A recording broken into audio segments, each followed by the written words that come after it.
this is an iHeart podcast. Guaranteed human. It's an Olympics you'll never forget. Prime time in Milan. The moments. Chloe Kim with the gold medal flex. The stars. Ilya Malinin. Out of this world. The spectacle from beautiful northern Italy with very special guests every night of the Olympics. Experience the world's biggest show. Prime time in Milan. Tonight, 8/7 Central on NBC and Peacock. The big game commercials are basically must-see TV. This year, Elf Cosmetics went all out with an absurdly funny telenovela called Melissa. It stars Melissa McCarthy, Nicholas Gonzalez, Itati Cantoral, and Elf Glow Reviver Lip Oil. The Elf Glow Reviver Lip Oil is an ultra-glossy tinted lip oil that nourishes, hydrates, and enhances your lips' natural color. Watch the full episode of their new Elf novela on soyunbaño.com. Ever wonder why so many people regain weight after stopping a GLP-1? Up to 40% of the weight lost can come from lean muscle. This weakens the body, slows metabolism, and makes it easier to put the pounds back on, creating a cycle of dependency.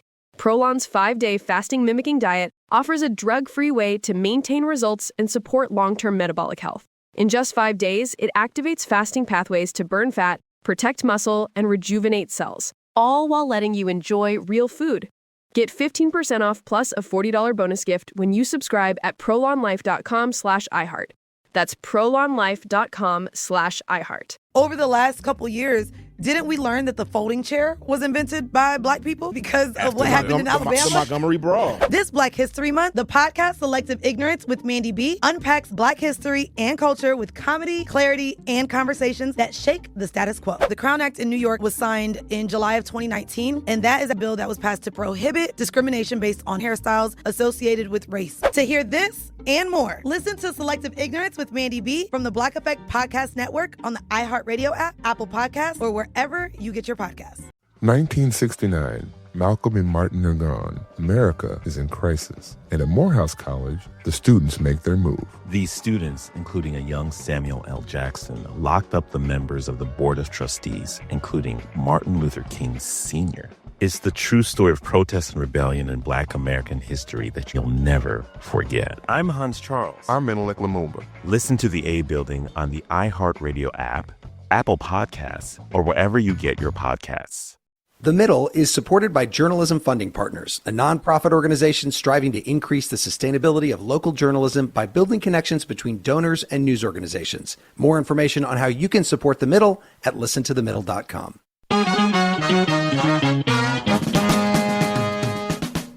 Welcome to The Middle. I'm Jeremy Hobson, along with our house DJ, Tolliver. And Tolliver, before we get into the show, I do want to say it has been a pretty crazy week for both of us. I have lived on and off in Los Angeles since I was an NPR producer 20 years ago, and this week had to suddenly evacuate because of one of the fires that started very close to my home. Thankfully, we are safe, no damage. A lot of people not as lucky. How are you doing? I'm good, man. I'm thankful to be safe over here in K-Town where there's not a lot of damage. Just trying to, maintain and entertain my cats because they have no idea what's going on. Right. I know my dog, actually, I feel like he can tell that there's, the sky is smoky, the air is smoky. I do want to thank everyone for checking in on us. It is very hard to see so much devastation in this city that I love, but it is truly heartening to see so many people taking care of each other as they do everywhere in this country during disasters like this. And for the record, Tolliver, both you and I grew up in Illinois, Tornado Alley. I will say this is way scarier than a tornado. Yeah, the visuals are intense. It is. Very different.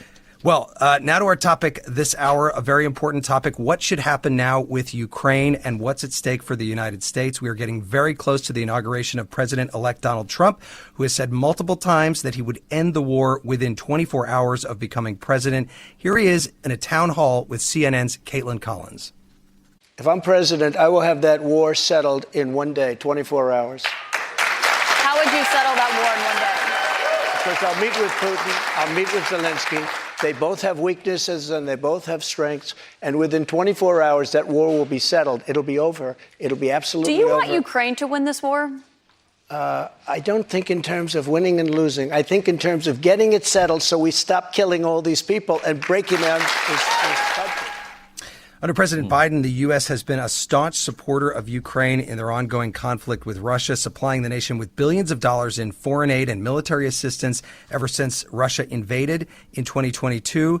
Trump, on the other hand, hasn't made clear what he wants to see happen other than an end to the war. So we want to hear from you. What should happen now with Ukraine, and what's at stake for the United States? Tolliver, can you give everybody the number, please? Yeah, it's 8444-MIDDLE. That's 844-464-3353.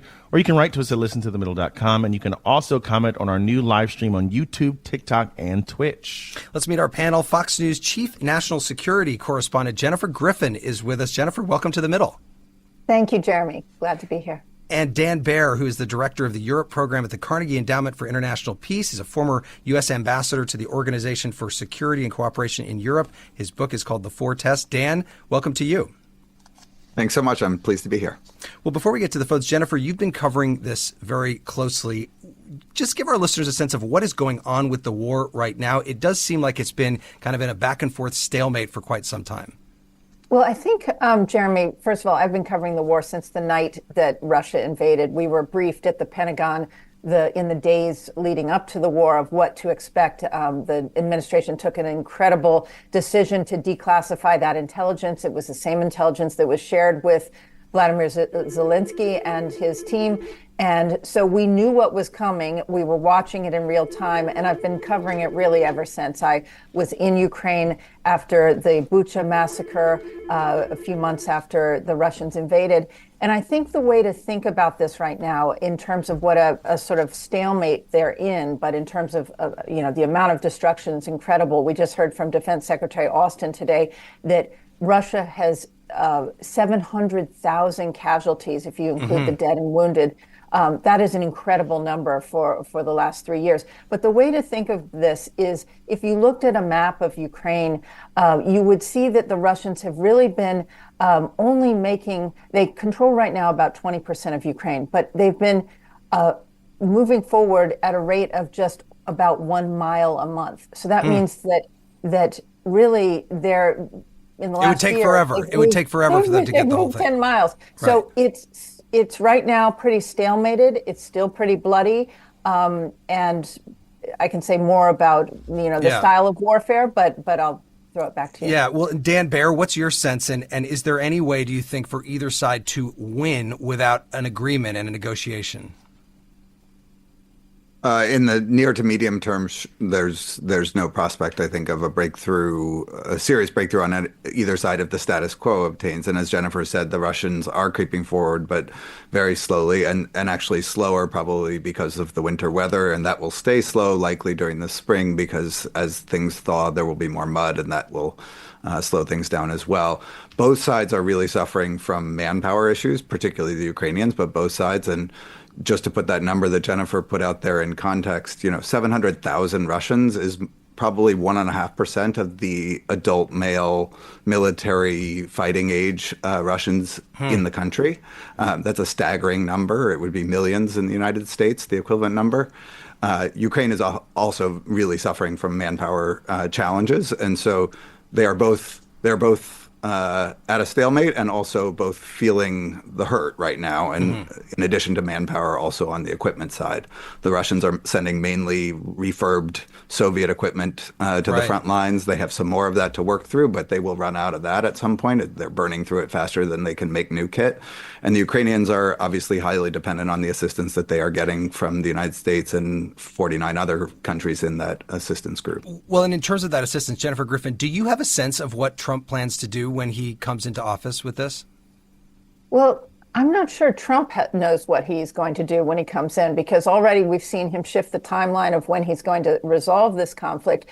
He said 24 hours to Caitlin Collins, but just last week he said it'll probably take about 6 months. And then we heard Keith Kellogg, who is his special envoy to Ukraine, say on Fox News just this week that it would take about 100 days. So they're all over the map in terms of timing. I think what's clear in terms of his choice of national security advisor with Mike Waltz, who's a former Army Ranger and who understands the Ukraine situation and is not part of the isolationist wing of the party, and Keith Kellogg, a 3-star Army general, retired Army general. I think he is serious about engaging. I would expect that they are going to try to escalate before they try to get Putin and Zelensky to the negotiating table. The Biden administration is leaving about $4 billion in military aid that was passed by Congress last April. That wasn't their plan, but there is still $4 billion in military aid that the Trump administration can send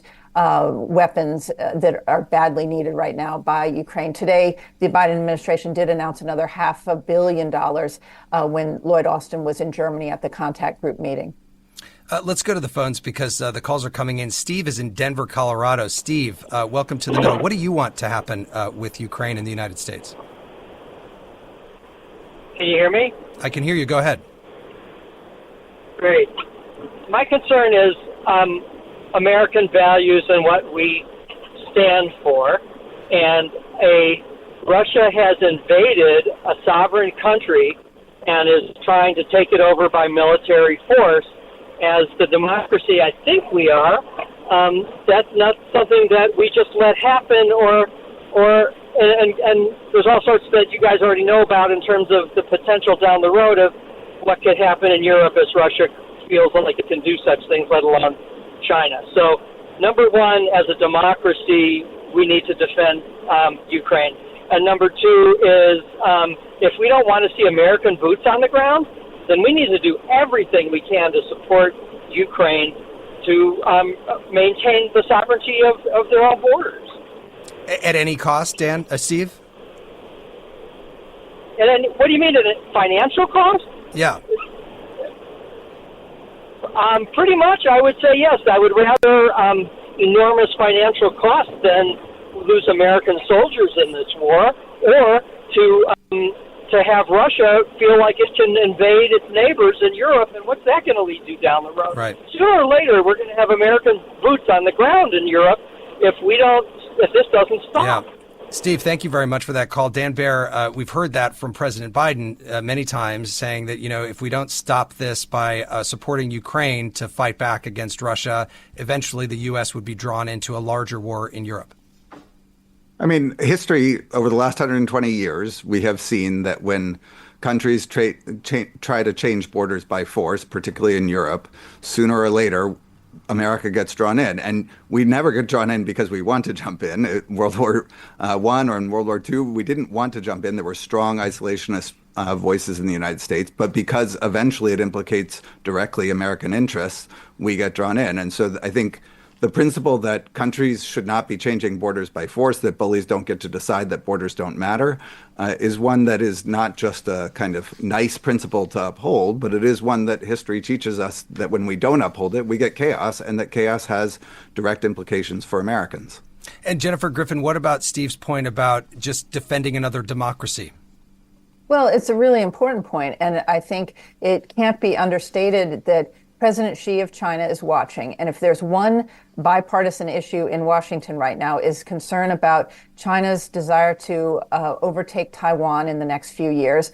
And so if you want to deter President Xi from going into Taiwan, you really have to show that you're willing to stand up to bullies like Vladimir Putin. I think it's important to remember, Jeremy, that Vladimir Putin is hurting, and sometimes the U.S. is not very patient. And we need strategic patience right now because if you look at the ruble right now, it's lost half its value since this war began 3 years ago. The interest rates in Russia are 21%. They are bleeding money, and the sanctions are getting tightened. And you really don't know how, if the Ukrainians are willing to wait this out and keep fighting, then the U.S. should not pull the rug out from underneath them. Mm-hmm. Jeremy, just stand by, Dan, because I want to get with you to the issue of the China-Taiwan situation, how that's connected. But Tolliver, the U.S. obviously has a lot of power here. Yeah. Europeans, though, probably have just as much, if not more, at stake.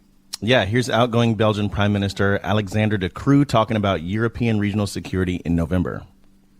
We should be very clear on this. European security is not something that we outsource to someone else, for example, to the United States. But our security will be better if we work together. And we are open to discuss with the United States on how we can work better together. I hope we can, but of course we will also defend our own interests. as we said, outgoing Prime Minister Tolliver, a lot of politics being shaken in Europe as well. And we will be right back with more of The Middle. It's an Olympics you'll never forget. Prime time in Milan. The moments. Chloe Kim with the gold medal flex. The stars. Ilya Malinin. Out of this world. The spectacle from beautiful northern Italy with very special guests every night of the Olympics. Experience the world's biggest show. Prime time in Milan, tonight 8/7 Central on NBC and Peacock. Welcome to the A Building. I'm Hans Charles. I'm Menelik Lumumba. It's 1969. Malcolm X and Martin Luther King Jr. had both been assassinated, and Black America was at a breaking point. Rioting and protests broke out on an unprecedented scale. In Atlanta, Georgia, at Martin's alma mater, Morehouse College, the students had their own protest. It featured two prominent figures in Black history, Martin Luther King Sr. and a young student, Samuel L. Jackson. To be in what we really thought was a revolution. I mean, people were dying. 1968, the murder of Dr. King, which traumatized everyone. The FBI had a role in the murder of a Black Panther leader in Chicago. This story is about protest. It echoes in today's world far more than it should, and it will blow your mind. Listen to the A Building on the iHeartRadio app, Apple Podcasts, or wherever you get your podcasts. This is Ryder Strong, and I have a new podcast called The Red Weather. It was many and many a year ago in a kingdom by the sea. In 1995, my neighbor, Anna Trainer, disappeared from a commune. It was hard to wrap your head around. It was nature and trees and praying and drugs. So no, I am not your guru. And back then, I lied to my parents, I lied to police, I lied to everybody. There were years, Ryder, where I could not say your name. I've decided to go back to my hometown in Northern California, interview my friends, family, talk to police, journalists, whomever I can, to try to find out what actually happened. Isn't it a little bit weird that they obsess over hippies in the woods and not the obvious boyfriend? They have had this case for 30 years. I'll teach you sons of to come around here and my wife. Boom, boom. This is The Red Weather. Listen to The Red Weather on the iHeartRadio app, Apple Podcasts, or wherever you get your podcasts. 14 years in prison for killing a young woman. A 15-year sentence for a crash that caused 3 deaths. 12 and a half years for killing a child and critically injuring her mother. All true stories, all caused by marijuana-impaired drivers. No matter what you tell yourself, if you feel different, you drive different. So, if you're high, just don't drive. Brought to you by NHTSA and the Ad Council. Segregation in the day, integration at night. When segregation was the law, one mysterious Black club owner had his own rules. We didn't worry about what went on outside. It was like stepping in another world. Inside Charlie's Place, Black and white people danced together. But not everyone was happy about it. You saw the KKK?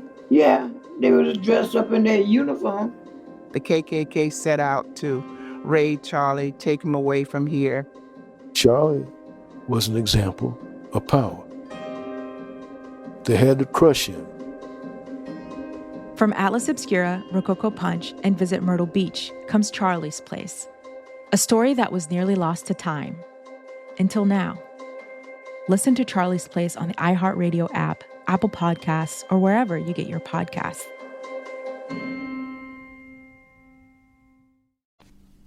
This is The Middle. I'm Jeremy Hobson. If you're just tuning in, The Middle is a national call-in show. We are focused on elevating voices from the middle, geographically, politically, and philosophically, or maybe you just want to meet in the middle. This hour, we're asking you what should happen now with Ukraine. Tolliver, what is the number to call in? It's 8444-MIDDLE. That's 844-464-3353. You can also write to us at listentothemiddle.com or on social media. I'm joined by Fox News Chief National Security Correspondent Jennifer Griffin and former Ambassador Dan Baer, Director of the Europe Program at the Carnegie Endowment for International Peace. Dan Baer, your book is called The Four Tests, What It Will Take to Keep America Strong and Good. And I wonder, what do you think is at stake when it comes to the future of American power with the war in Ukraine? Well, I think the future of American power is going to involve a lot more working with other countries than perhaps we felt was necessary, say, in the 1990s when we were living through a unipolar moment. And in order to be able to build the kinds of partnerships and alliances that we're going to need to protect American prosperity and security in the coming years, we're going to need to have credibility in the world. We're going to need to stand for something, and people are going to know that we stand for that when we say we stand for something, they can count on us. As the previous caller said, this is a moment when democracies are called to defend a fellow democracy against a brutal invasion without cause. And America's standing with Ukraine right now is not only standing up for our values, but demonstrating to the rest of the world that when we stand with you, we mean it. And I think that is important for our long-term credibility in the coming decades. What about Russia, Jennifer Griffin? What is Putin's ultimate goal, especially all the losses you've talked about that Russia has taken in this war? What is an acceptable outcome for him at this point?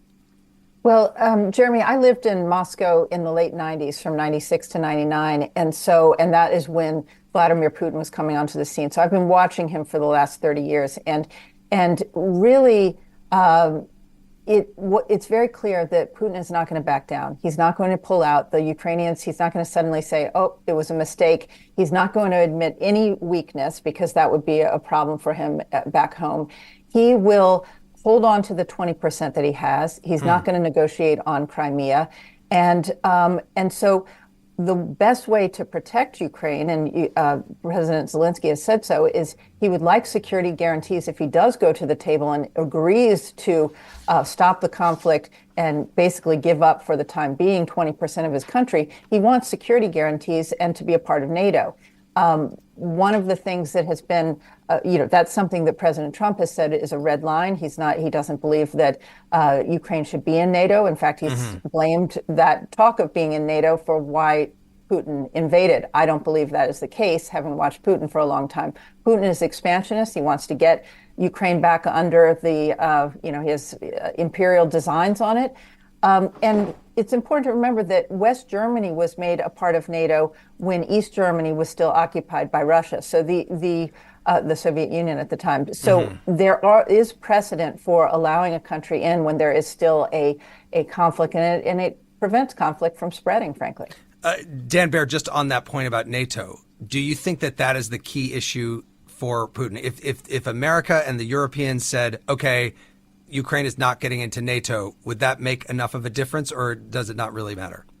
No, I agree with Jennifer. His design is the full capitulation of Ukraine. He wants full control of all of Ukraine. And the reason he will stop is if the United States, Europe, and Ukraine all act together in order to show him that there is a wall and that he cannot have what he wants. The only way he'll stop is if he is made to believe that he cannot have what he wants. I agree with Jennifer that one of the key problems here to solve that the Trump administration will be tackling in the next 100 days is how to provide enough security guarantees to Ukraine so that once an agreement is signed, they can have confidence and we can have confidence and the Europeans can have confidence that it will stick. And that means that Putin has to believe that there's skin in the game for all of us if he violates that agreement down the road. Let's go to Gregory, who's in Chicago. Gregory, welcome to The Middle. Go ahead. Good evening. I attended the European Nuclear Disarmament Conference in March of 1983 when Reagan and Gorbachev were going back and forth about the Pershing II intermediate-range missiles being based in West Germany. Millions of people rose up, and the result was a détente in Iceland, in Reykjavik, between Gorbachev and Reagan, and the agreement that if he brought down the Iron Curtain and we ended the Cold War and the division of Germany left over from World War II and opened up Eastern Europe, that NATO would not expand 1 inch east of East Germany. Instead of abiding by that after the Warsaw Pact was dissolved and the Russian USSR collapsed, they have expanded NATO over the last 35 years to 16, 17 different countries. And the reason why it is unacceptable for the Russians to have Ukraine in NATO is because with hypersonic nuclear missiles being only 308 miles potentially from northeastern Ukraine to Moscow, it would destabilize the whole mutual assured destruction balance of power that has prevailed over the last 75 years of the nuclear Cold War age that we are still in. So therefore, what he wanted to do is to they wouldn't allow them to speak Russian in schools or in government. And so they wouldn't allow the Russians to have an autonomous region in the Donbass. So Gregory, just briefly, what would you like to happen now? The Ukrainians started the shelling, and they were going to go in and crush the Donbass. So Putin came in to protect the Donbass. He went overboard trying to take Kyiv. The treaty offering from the very beginning in February 2022 from the Putin administration is, let us just keep the 1,000-year-old Donbass with Russia. Right. You don't join NATO, and it's over. Gregory, thank you for that. Jennifer, Griffin, what's your response there to Gregory's thought about maybe they should have just accepted that in the first place?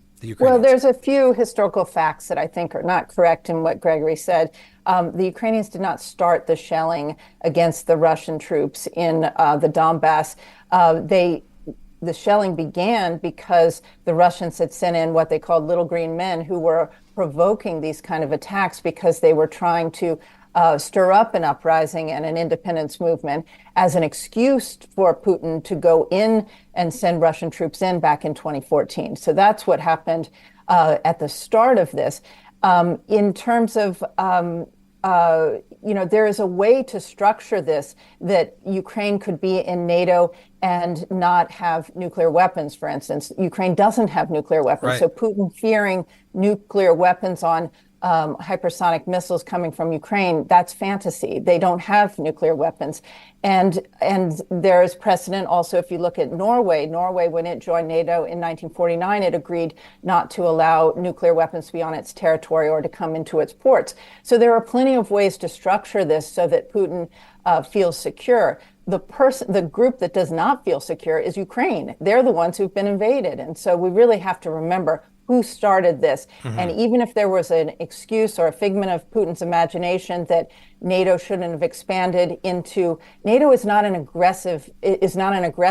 NATO is a defensive pact, and it was designed to protect, and it was desired by countries like Ukraine and the Baltic states who have been gobbled up in the past. They know mm-hmm. their history, and this was their decision. It wasn't NATO demanding or invading those countries.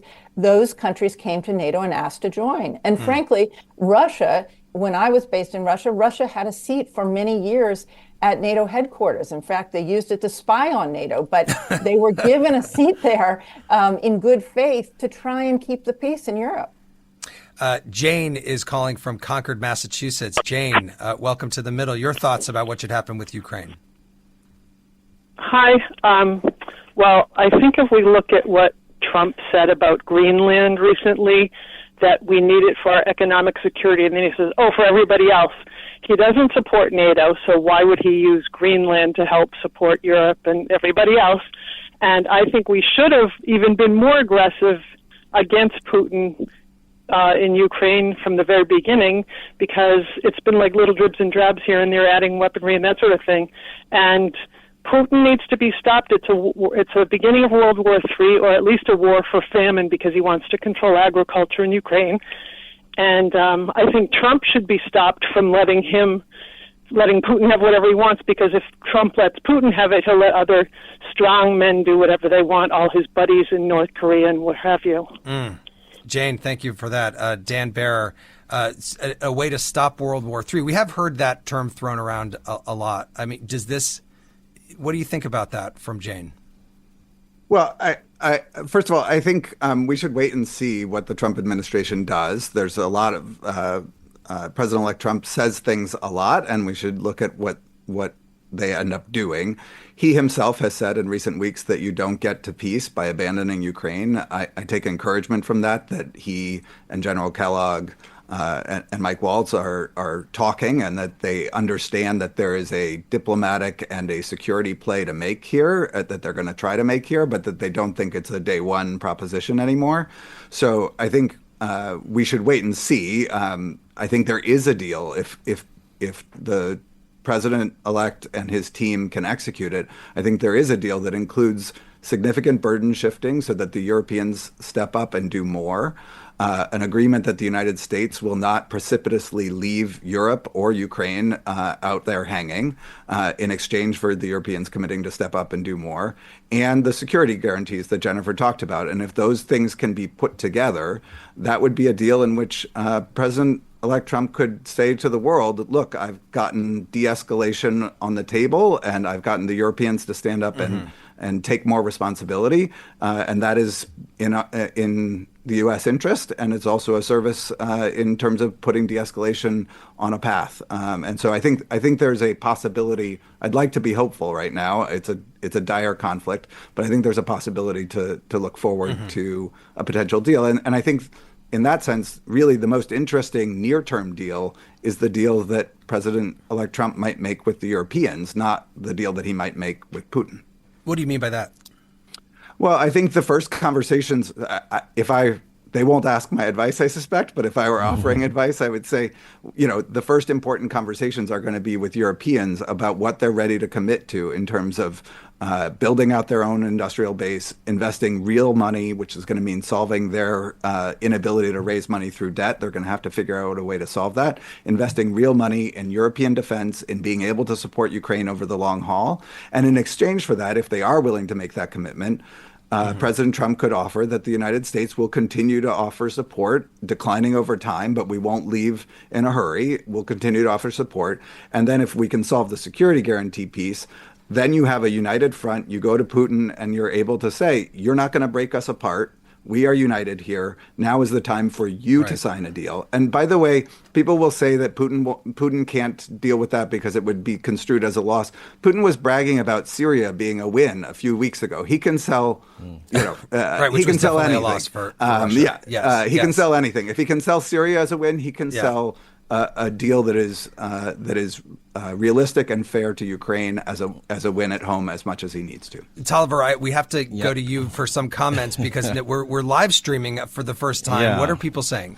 Yeah, John in St. Louis Park, Minnesota says, why are we only told by the media who the good and bad guys are in a conflict and never told any historical detail from both sides that would give us enough understanding to form a knowledgeable opinion? Jack in Madison, Wisconsin says, I personally am for unconditional aid to Ukraine. With that, my question is, how do we persuade the American public at large to continue to support Ukraine? Yeah. And then Jeff in Colorado says, just last one, sorry, Ukraine could just give up some of its territory and stop the war immediately. If there's a guarantee that Russia will not ever want any more of their territory or any other land or territory of any other country, it might be worth it.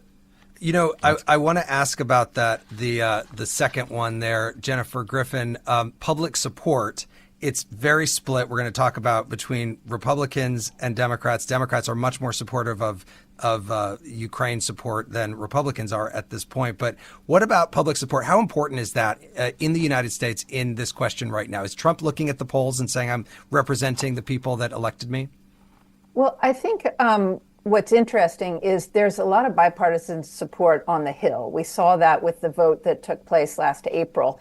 And those members of Congress are speaking to their constituents back home. I think there is a distorted picture that Americans are against this war, and that comes from a few loud voices on the internet who are using their platforms, frankly, to mimic Putin's talking points. And so there's been some confusion. I will say that J.D. Vance, as the vice president, he has been making the case against Ukraine because of the cost on a financial argument, as well as burning through too much of our inventory at the Pentagon that we might need down the road for Taiwan or elsewhere. But I think for President Trump, this is a real opportunity for an early win in his administration. There are a lot of conditions that have been set because of the amount of money the Americans have given so far, because of the exhaustion on both sides, because of the stalemate. And so if he plays his card right, the one thing President Trump does not want is a loss or an embarrassment or something. And it would be embarrassing if the U.S. were to just cut and run and Ukraine were to lose and Putin were to win. I think that is going to be a very strong argument for President Trump. And I think the American people can be convinced of supporting Ukraine if it's explained to them. And I think the person to explain to them is President Trump. Let's get one more call in before the break here. Dan is in York, Pennsylvania. Dan, welcome to The Middle. Go ahead. Hi there. Thank you for taking my call. Number one, I believe that the Ukraine ought to be supported and continuing support, but something that doesn't come up in much of any of the discussions is why Russia is doing what it's doing. And if you take away the Ukraine and the Crimea, Russia does not have a warm weather port. They are just simply, they've got Murmansk and they've got Vladivostok. They don't have a warm weather port for their Navy without Crimea. That's Sevastopol. And I'm not saying they're right, but we need to understand where they're coming from before any kind of issue can be resolved. Dan, thank you. Dan Baer, just quickly about that. Is that the reason, do you think? Is that one of the main reasons that Putin wants to have Ukraine?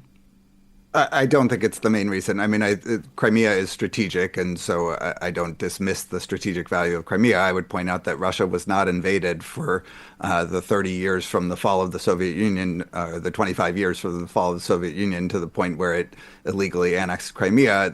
It has not suffered an invasion, so the requirement of that port is contentious. Tolliver, one thing we know, and we talked about this, is that according to the polls, Republicans are far less likely than Democrats to say the U.S. has a responsibility to help Ukraine. 36% for Republicans, 65% for Democrats. That's according to Pew Research. Yeah, but in Congress, there are members in both parties committed to supporting Ukraine. Here's Republican Representative Michael McCall on ABC's This Week. I think President Trump does want to end the war, have a peaceful negotiation. We're all for that.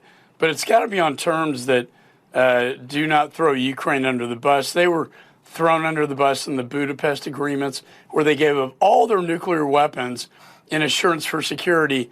And guess what happened? There was none. And if there is a deal cut, we have to have teeth in that enforcement agreement such that if Russia ever invades again, there will be consequences. It's going to be very interesting to see what happens in Washington and the politics of this. We will be right back with more of The Middle. It's an Olympics you'll never forget. Prime time in Milan. The moments. Chloe Kim with the gold medal flex. The stars. Ilya Malinin. Out of this world. The spectacle from beautiful northern Italy. With very special guests every night of the Olympics. Experience the world's biggest show. Prime time in Milan, tonight 8/7 Central on NBC and Peacock. Welcome to the A Building. I'm Hans Charles. I'm Menelik Lumumba. It's 1969. Malcolm X and Martin Luther King Jr. had both been assassinated, and Black America was at a breaking point. Rioting and protests broke out on an unprecedented scale. In Atlanta, Georgia, at Martin's alma mater, Morehouse College, the students had their own protest. It featured two prominent figures in Black history, Martin Luther King Sr. and a young student, Samuel L. Jackson. To be in what we really thought was a revolution. I mean, people were dying. 1968, the murder of Dr. King, which traumatized everyone. The FBI had a role in the murder of a Black Panther leader in Chicago.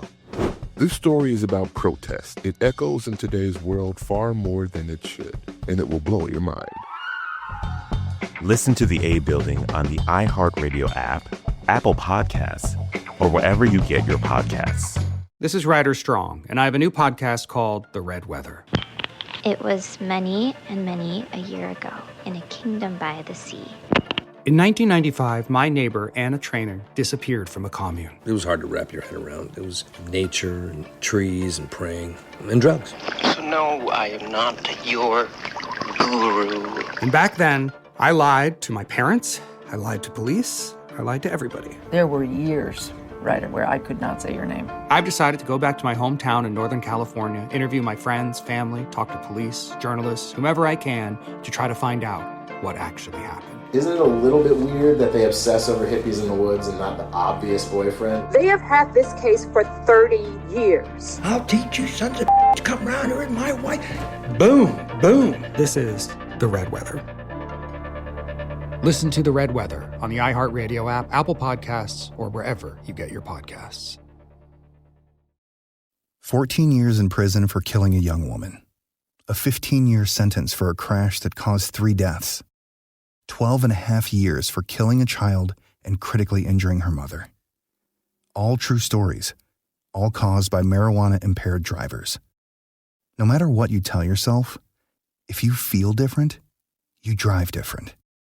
So, if you're high, just don't drive. Brought to you by NHTSA and the Ad Council. Segregation in the day, integration at night. When segregation was the law, one mysterious black club owner had his own rules. We didn't worry about what went on outside. It was like stepping in another world. Inside Charlie's Place, black and white people danced together. But not everyone was happy about it. You saw the KKK? Yeah, they was dressed up in their uniform. The KKK set out to raid Charlie, take him away from here. Charlie was an example of power. They had to crush him. From Atlas Obscura, Rococo Punch, and Visit Myrtle Beach comes Charlie's Place. A story that was nearly lost to time. Until now. Listen to Charlie's Place on the iHeartRadio app, Apple Podcasts, or wherever you get your podcasts. This is The Middle. I'm Jeremy Hobson. This hour, we're asking you what should happen now with Ukraine and what's at stake for the United States. You can call us at 844-4MIDDLE. That's 844-464-3353, or you can reach out at listentothemiddle.com. I'm joined by former Ambassador Dan Baer, Director of the Europe Program at the Carnegie Endowment for International Peace, and Fox News Chief National Security Correspondent Jennifer Griffin. And Jennifer, before we go back to the phones, there was a Chicago Council survey last summer that found most Americans believe that if Russia wins the war, there will be a mass migration of Ukrainians, a military conflict between Russia and NATO, and, as you mentioned earlier, a Chinese invasion of Taiwan. Are those things really being talked about in Washington as potential consequences? Absolutely. I think if you talk to any of the strategic thinkers, and it's certainly, I think there's going to be some continuity between the last administration. Jake Sullivan met with Mike Waltz, and I think there's an understanding of what's at stake if we get Ukraine wrong. I mean, one thing you've heard from the Trump administration, from President Trump, is that the way we pulled out of Afghanistan then led to Putin invading Ukraine, thinking he could get away with it. Imagine what President Xi will think if Putin is allowed to get away with it. The other thing I want to just mention, one of the last callers talked about the need for a warm water port. You know, if Russia were so concerned about its Navy and having a port, they have lost, the Black Sea Fleet has had 75 warships when this conflict started. They have lost 25 of those ships. Wow. from Ukraine, which doesn't have a Navy, used sea drones to take out 25, a full third of their Navy. Wow. So they are losing ships. They've lost their port in Syria by allowing Assad to come and take refuge there. They're in big trouble, and I really think we can't underestimate a little bit of more patience. And Putin is the one who's had to turn to North Korea, Iran, mercenaries. He's going to run out of options at some point. Yeah. Let's go to Isaac, who's in Minneapolis. Isaac, welcome to The Middle. What do you think should happen with Ukraine? I personally would like to see peace in Ukraine. It's horrible to see how you've had millions of people already, die. They're dead and gone forever. The country has been completely decimated. None of this needed to happen in the first place. If the United States hadn't gotten itself involved, the war probably would have been over in weeks. Unfortunately, we can't turn back the clock, but I think that we should, at this point, face the reality that we should have faced a few years ago, which is that, yes, Putin is a war criminal. What he's done, has been barbaric. But our goal should be peace, unless there's something dramatic to be gained that we can say the cost is worth it. And it's not just the financial cost to the United States. It's the millions of Ukrainians who've already lost their lives, the country that's been destroyed. It's clear from the way the war is going that this is probably been over for a while now.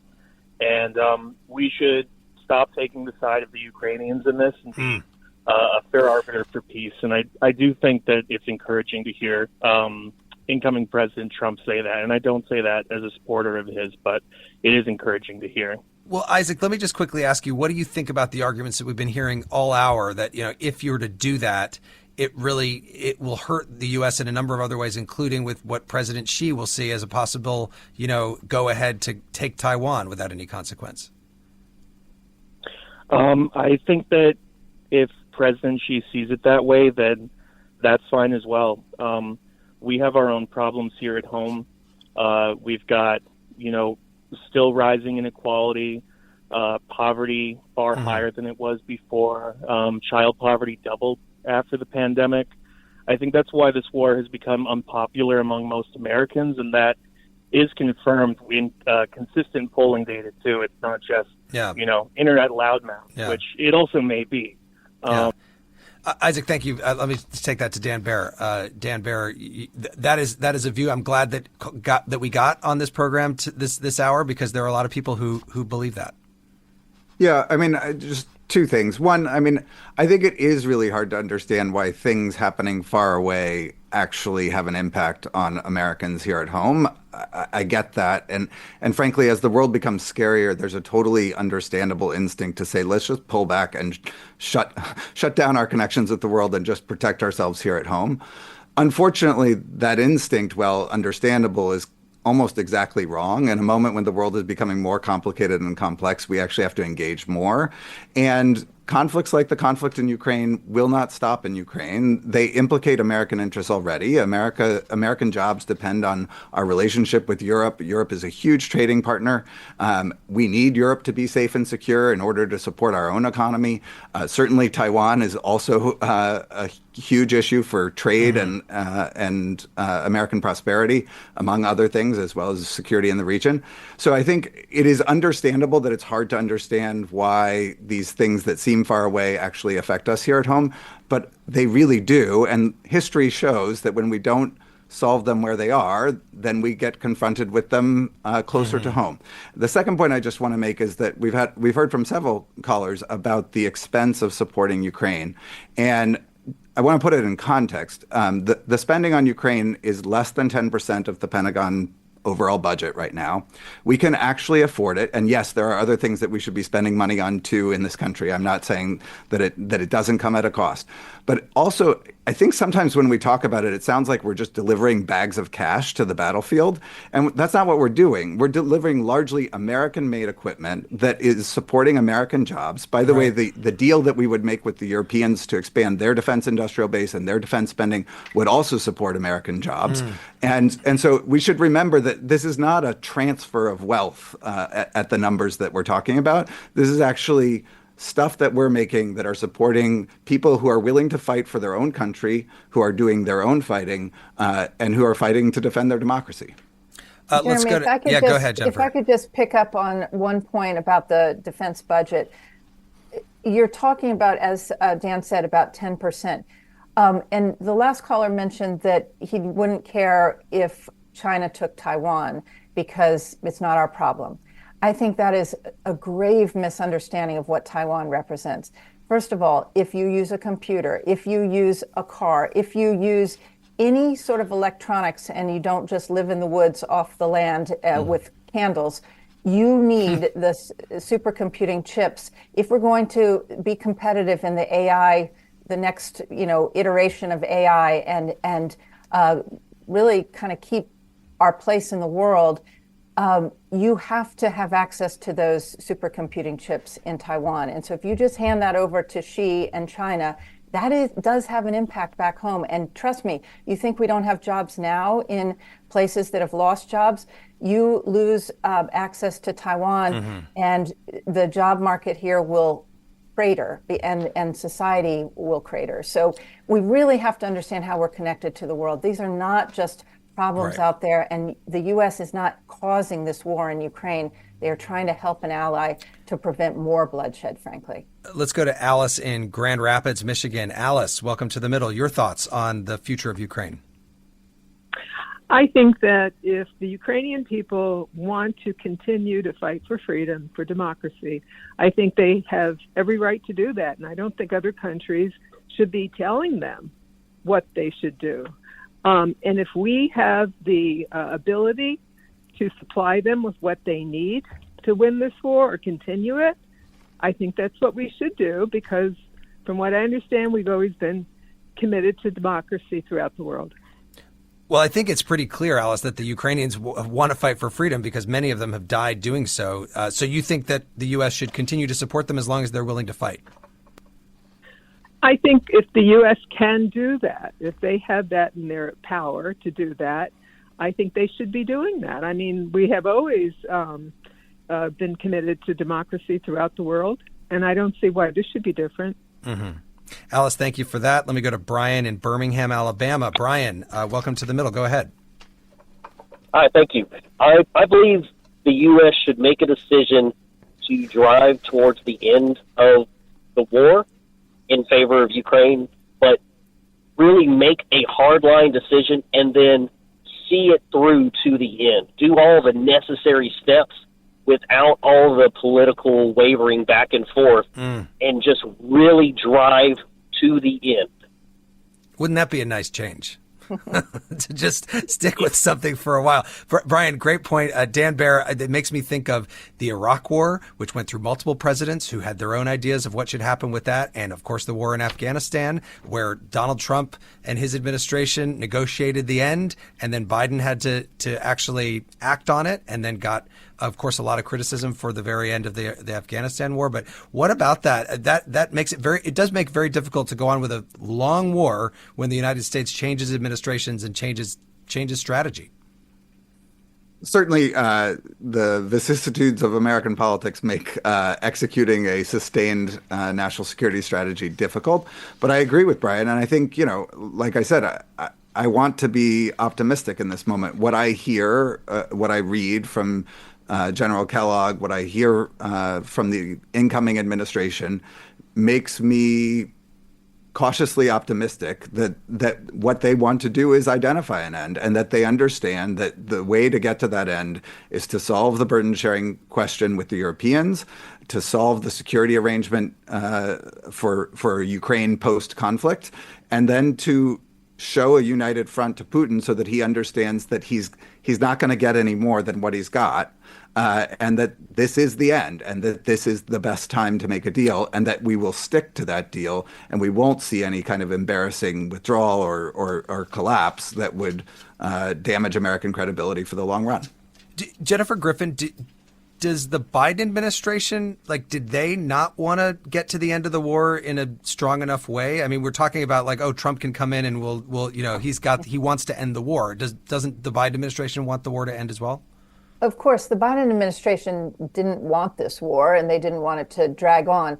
The problem is that there was an assessment in the first year or two, and even up until this year, that Putin could use a nuclear weapon. And I think that really slowed down the decision-making, and it was very cautious decision-making about what weapon. On the one hand, they flooded the zone in the very beginning, and they saved Ukraine by providing intelligence and also weaponry up front that helped them really prevent the capital from being taken in those initial days, which many thought was likely to happen.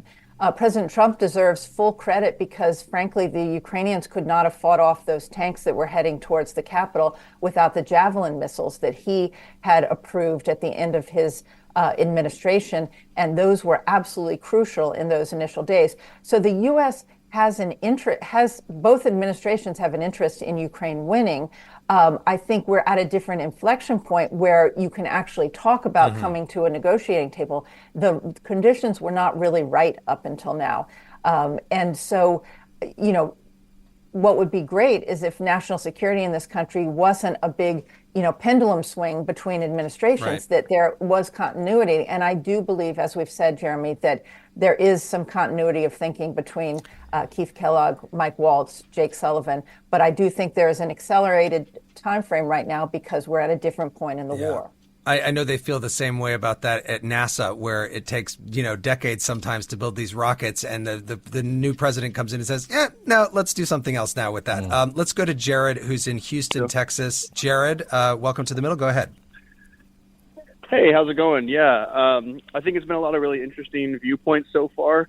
I'm confused, honestly, by a couple callers. It makes me feel like I'm taking crazy pills or something, because some of the responses seem to suggest that we should kind of just give up and leave Ukraine to their own devices.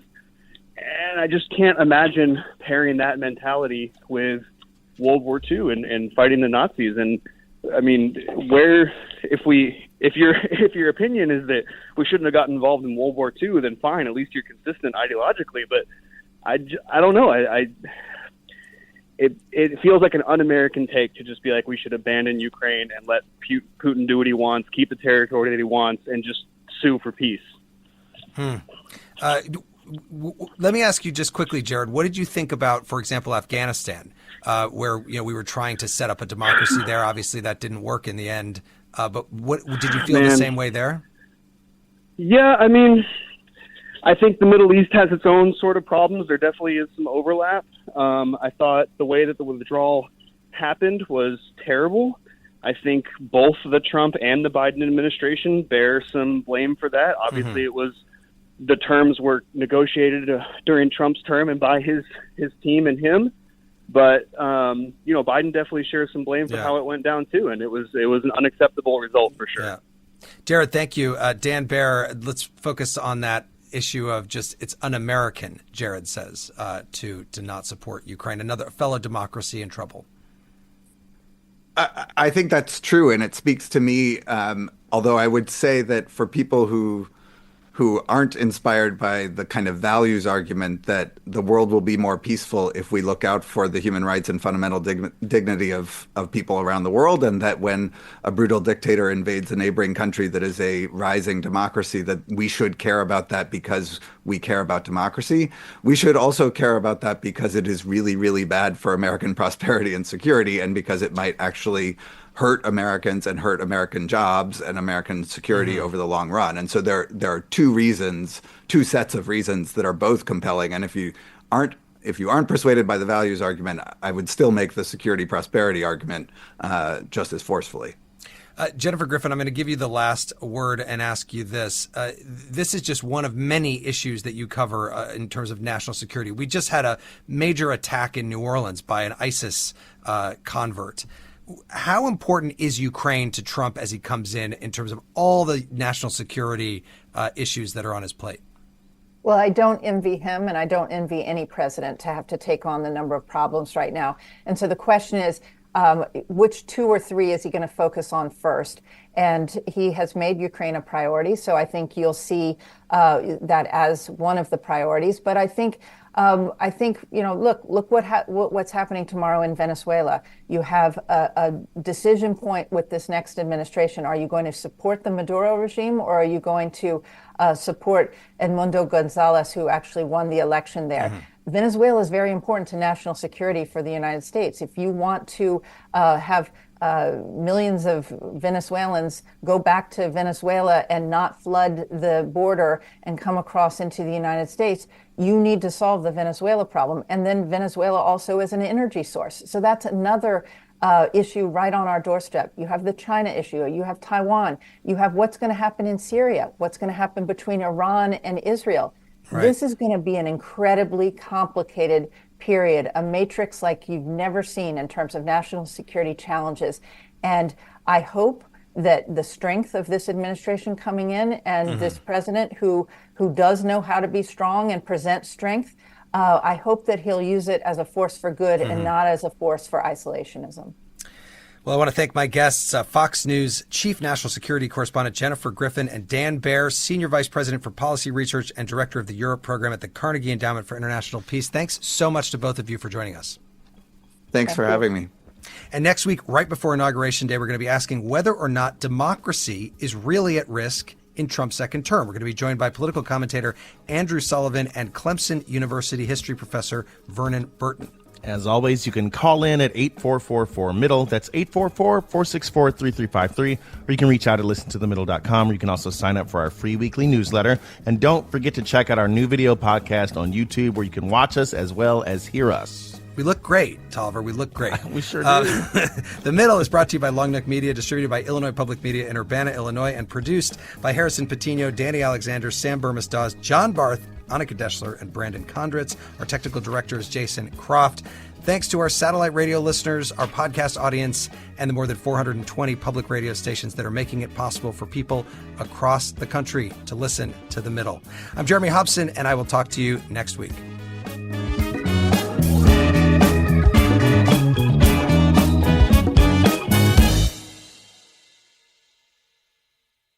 Over the last couple years, didn't we learn that the folding chair was invented by Black people because of what happened in Alabama? The Montgomery Brawl. This Black History Month, the podcast Selective Ignorance with Mandy B unpacks Black history and culture with comedy, clarity, and conversations that shake the status quo. The Crown Act in New York was signed in July of 2019, and that is a bill that was passed to prohibit discrimination based on hairstyles associated with race. To hear this and more, listen to Selective Ignorance with Mandy B from the Black Effect Podcast Network on the iHeartRadio app, Apple Podcasts, or wherever you get your podcasts.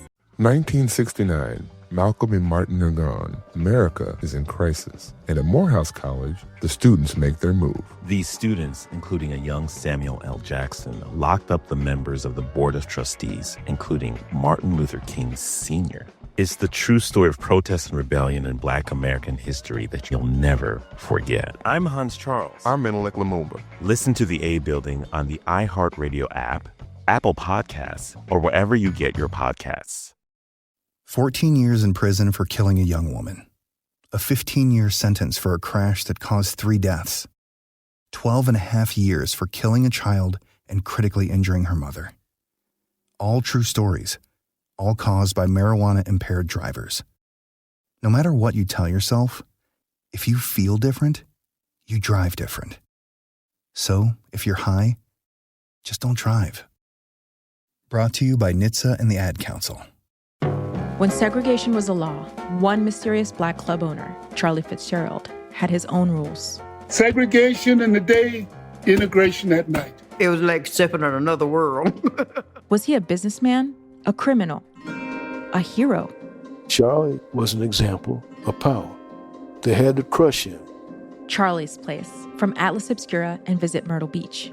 Listen to Charlie's Place on the iHeartRadio app, Apple Podcasts, or wherever you get your podcasts.